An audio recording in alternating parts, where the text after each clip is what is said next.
Before the 2023 to 2024 season began, Angel cleared the air on the situation that speculated animosity between Caitlin.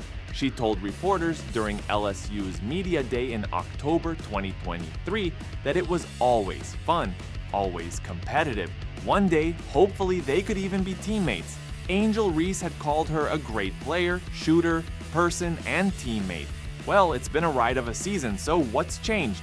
The Caitlin Clark versus Angel Reese saga has evolved into a hot topic in women's college basketball, a common topic in the sport.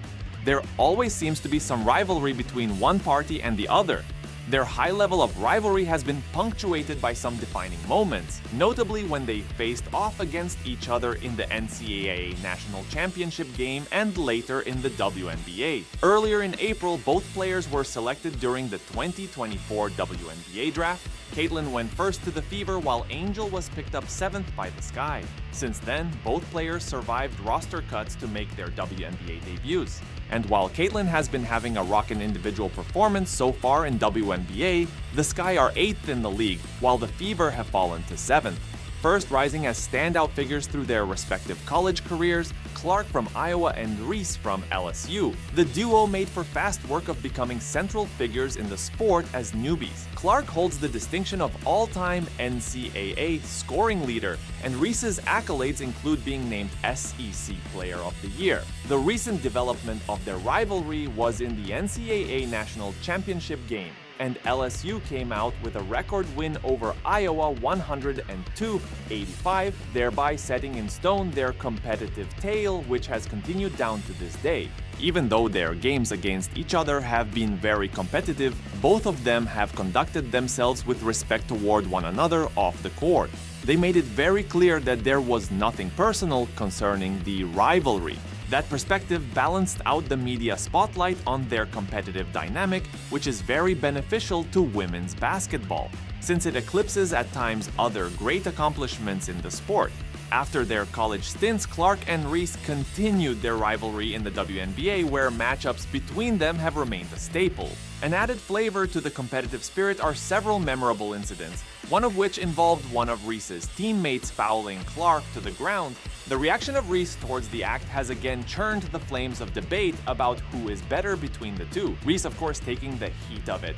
Both athletes have steadfastly maintained that their motivation on the court is born of a common desire to be the best, and the rivalry between them is a positive one, wherein it challenges both of them to greater careers. Comparing the statistical performances of Caitlin Clark and Angel Reese over the course of their college careers serves as a telling comparison of contrasting playing styles and how both contributed to their respective teams. Caitlin Clark had an outstanding college career with phenomenal scores throughout her undergraduate studies. She averaged 31.7 points per game, which set the all-time NCAA scoring record. Her brilliance wasn't just about scoring, it also showed facilitation and the ability to create opportunities through leading the nation in assists. In contrast, Angel Reese supplied extremely needed heft via rebounds, averaging 18.7 points per game to being second in the nation in rebounds. Her team found success was highly dependent on her defensive efforts and ability to control the boards. Their head-to-head matchups during college showed them as a competitive dynamic, with Reese having a 4-1 advantage over Clark. This can be interpreted to mean that while Clark would nearly always dominate as far as statistics go, Reese's teams would find a way to win when matched up against Clark's team. Moving on to WNBA, where both players started off their professional journey, it is safe to say Clark has maintained statistical supremacy in some areas. She averages 17.8 points per game and 5.8 assists, an evidence of a no-hassle graduation into professional play while maintaining her reputation as a versatile scorer and playmaker. Contrasted with this, Reese shows up on the defensive front with 8.7 rebounds per game and in keeping turnovers below control in a manner that shows off her defensive impact and team-oriented brand of play. Caitlin Clark and Angel Reese rose to the top in women's basketball, both bringing different contributions on the court.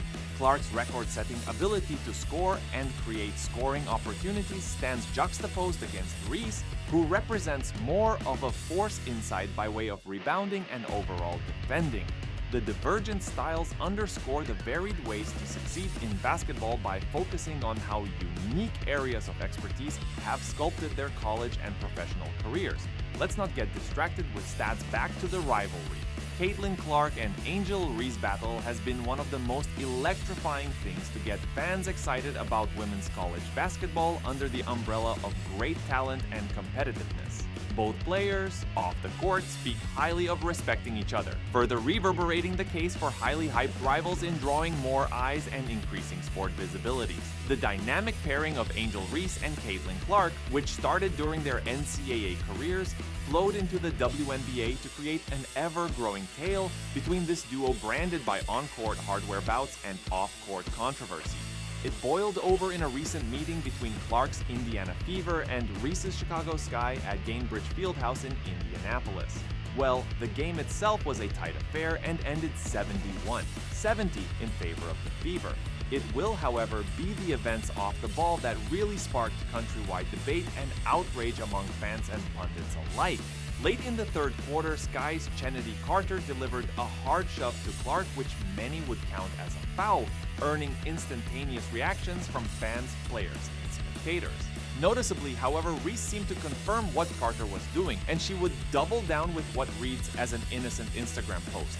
"Give yourself some grace. You are doing great, sweetie." Increased as an encouraging note, this post came off as tone-deaf to many in the context of the game. It was fast and yet furious. Online forums and social media platforms have been filled with wholesome battles of condemnation against Reese for condoning her teammates' dangerous play with no regard for Clark's well-being. Fans are passionate about their favorite players and the sport itself, thus voicing their disappointment and anger toward Reese and extending it to the whole Sky team. Comments range from condemning Reese for not protecting a fellow star player to questioning her sportsmanship and integrity. The controversy underpins some much larger questions of player safety and WNBA responsibilities in protecting its athletes. Clark is a highly talented rookie, regarded by many as one of the next voices of women's basketball, who seems to be under constant assessment about just how much physicality she is enduring on the court. Friends of hers told Yahoo Sports that the referees and league as a whole need to do so much more to actually enforce measures aimed at protecting players' health and well-being. Christy Sides, in her post-game interview, voiced her frustration about the way opponents treat Clark, adding that she gets hit too much and is. Most diehard WNBA fans share this opinion, feeling like the officiating hasn't really kept up with the growth of the league or elevating the talent level of players. It places Commissioner Kathy Engelbert right at the eye of this hurricane, with calls to react not only to the incident itself, but also to the greater issues in which it has been symptomatically placed. The way these kinds of controversies are handled will set a tone for reputation and credibility moving forward in this new era for the WNBA. Everybody, be it the fans, the players, or the stakeholders, awaits Engelbert's very reaction, hoping for very drastic measures to ensure fair play and protection for each athlete. But Angel set the record straight in her March-April cover interview with Women's Health. "I love that we're able to compete and still be cool after, regardless of the outside noise," Angel told WH. "When we get between the lines and we're ready to compete, we just want to win. That's just the group of women. We always want to win, and we're strong and super powerful in everything that we do." The next Monday, Angel spoke to reporters about the game, saying that fouls are not personal. "When we go out there and play super hard, compete every single day, it's not personal," she told a reporter with US Weekly. On the other hand, even though the rivalry between Reese and Clark adds elements of thrills and drama to the WNBA, it also alludes to wide-reaching problems, some of them pretty valid within the league. The ability to balance competitiveness with player safety, to negotiate controversies in this age of social media scrutiny, and to build a culture of respect and fairness are critical duties that lie ahead as the WNBA ages and evolves. Hit the subscribe button and like the video for more videos just like this. See you on the next one.